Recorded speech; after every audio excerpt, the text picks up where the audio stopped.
Arcadian Vanguard presents The Wrestling News in your daily wrestling newscast for Tuesday, June 20th, 2023. Good morning, I'm Mike Sempervive. We begin today with last night's edition of Monday Night Raw, presented live on USA Network from the Rocket Mortgage Fieldhouse in Cleveland. In the main event, Cody Rhodes teamed with undisputed WWE Tag Team Champions Sami Zayn and Kevin Owens to defeat Finn Balor, Damian Priest, and Dominic Mysterio of Judgment Day, with Rhodes pinning Priest. Bulls ring out here in Cleveland as Dominic is flattened by Sami Zayn is back inside the ring. Zayn with the haluva kick. Will this do it? Stunner!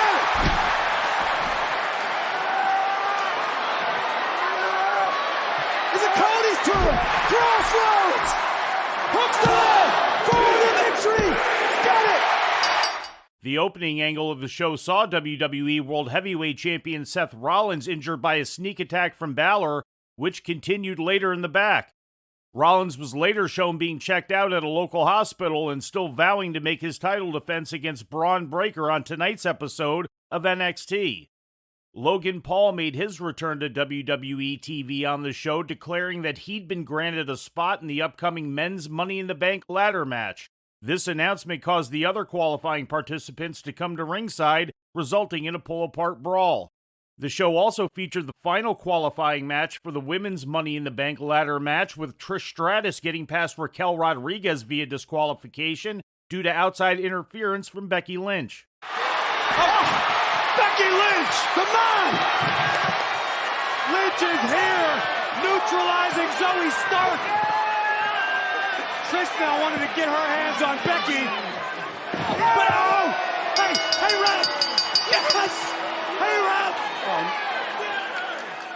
Here's your winner as a result of a disqualification and qualifying for the Money in the Bank ladder match, Trish Stratus! Stay with me here, KP. Becky, what have you done? Thank you, Becky! What have you done? Earlier in the night, Tommaso Ciampa made his return to in-ring action after a 9-month absence, besting The Miz in under 5 minutes. Ciampa had not wrestled since his loss to then U.S. champion Bobby Lashley at a September 17, 2022 house show in Bakersfield, California, and had been recovering from several surgical procedures to cope with nagging injuries. In other results, the Viking Raiders beat Alpha Academy, Bronson Reed pinned Shinsuke Nakamura, Indus Sher went over Shelton Benjamin and Cedric Alexander of the Hurt Business, Chelsea Green and Sonya Deville lost to Kaden Carter and Katana Chance, and Matt Riddle pinned Ludwig Kaiser of Imperium. Intercontinental Champion Gunther attacked Riddle after his victory.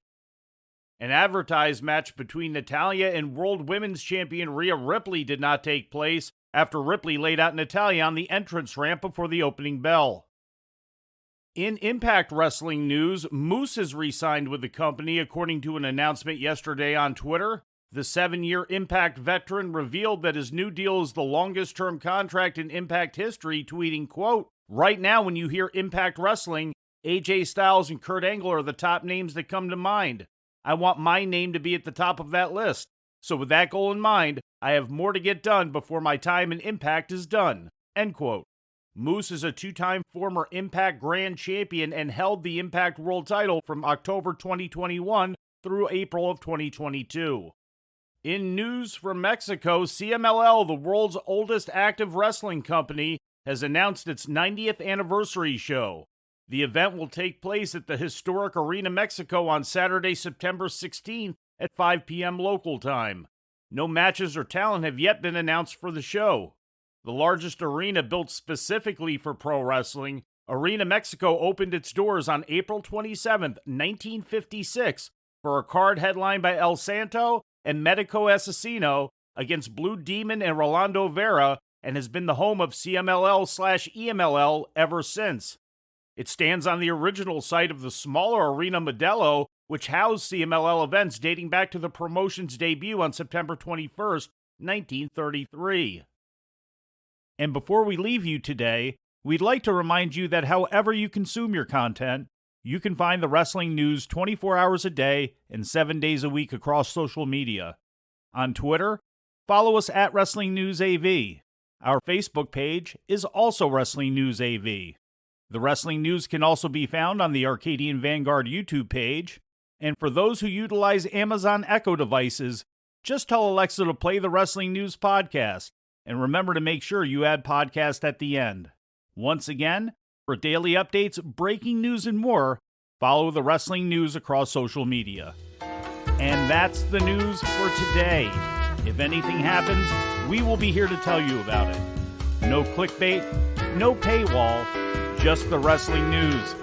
The Wrestling News is a division of Arcadian Vanguard, and the Wrestling Newscast is a production of the Arcadian Vanguard Podcast Network.